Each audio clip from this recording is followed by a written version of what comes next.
Our next guest has direct experience with diplomatic skirmishes with China. Jorge GUAJARDO was the Mexican ambassador to China from 2007 to 2013. He joins us tonight from Washington. Jorge, welcome to you. Good evening. What is this death sentence about, in your opinion? I think it's sending a message to Canada. I think it's taking a hostage, pointing a gun at his head and saying either you negotiate or we pull the trigger.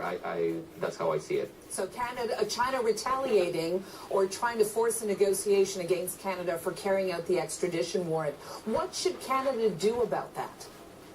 Well, Canada should continue being a country of laws, without a doubt. So I would suggest Canada continues following its laws. Having said that, evidently China plays by its own laws. So most countries engage China, assuming good faith on Chinese end, and then we face these type of things. I'd say there are asymmetrical measures that Canada could adopt in China. I've suggested before that Canada may perhaps want to suspend the issuance of visas to Chinese citizens visiting Canada as a way of sending a message that this is not the way countries engage each other's citizens.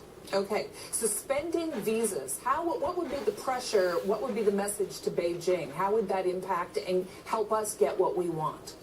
Well, I'm sure it's no surprise for Canadians that Canada is one of the preferred destinations for Chinese citizens. So if Canada were to temporarily suspend visas, for the simple reason that Canada would be reallocating most of its consular staff to offer protection to Canadian citizens in China who evidently need it now, well, it would put the Chinese authorities in a difficult position, explaining to its people that they can no longer travel to one of their preferred destinations as easily as they used to. So it's simple things like this that I think send a good message. All right.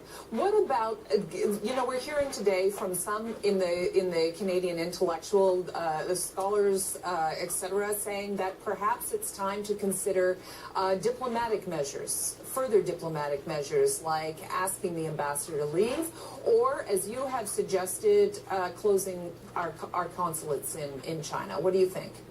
Well, yes, I mean, you got to go incrementally. I mean, China and Canada do still have a lot of interests at stake in dealing with each other, so it's not just as easy to pull each country's ambassadors. Nevertheless, there are channels of communication. In my experience, China tends to stonewall in situations like this, so I assume Canadian diplomats in China are finding that no one will take up their calls. But still, messages like closing consulates or making things more difficult for Chinese in Canada are the type of things that get the Chinese attention. At what point does Canada do it? There is a life in the balance right now. That's a good question. I don't know. I mean, clearly what China is trying to do with this is China knows that Ms. Meng Wanzhou is facing an extradition hearing that has certain deadlines, and they're trying to add pressure by having this death sentence that has to be appealed within the next 10 days, sort of sending the message that they have a 10-day window to produce results with Meng Wanzhou in Canada. So when you do it, I assume as soon as possible. Yeah, well, Guy Saint-Jacques, former Canadian ambassador to China, says Canada's in a very difficult mess.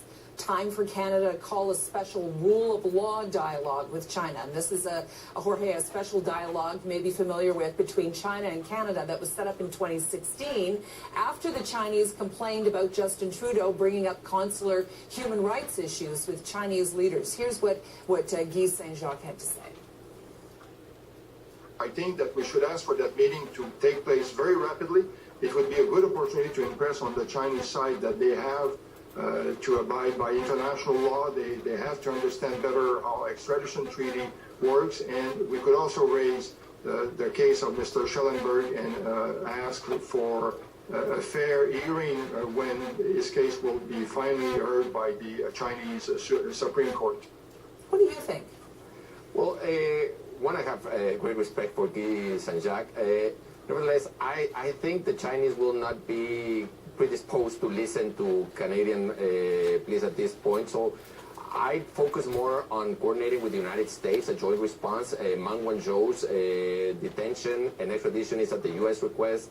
So I would like to see the United States come out more forcefully in support of Canada and its actions and its citizens in China, and send a message that if China acts against Canadians, the U.S. would be responding as if it's acting against the United States. Well, that's a really interesting point. That's the bigger picture here, isn't it? Is that China's in an open confrontation with a key U.S. ally.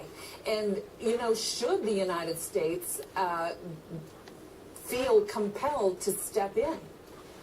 I think the United States must step in. It is their request to detain Meng Wanzhou. Obviously, we all know that President Trump has hinted that he would use her as a bargaining chip, and that was, I think, rather unfortunate.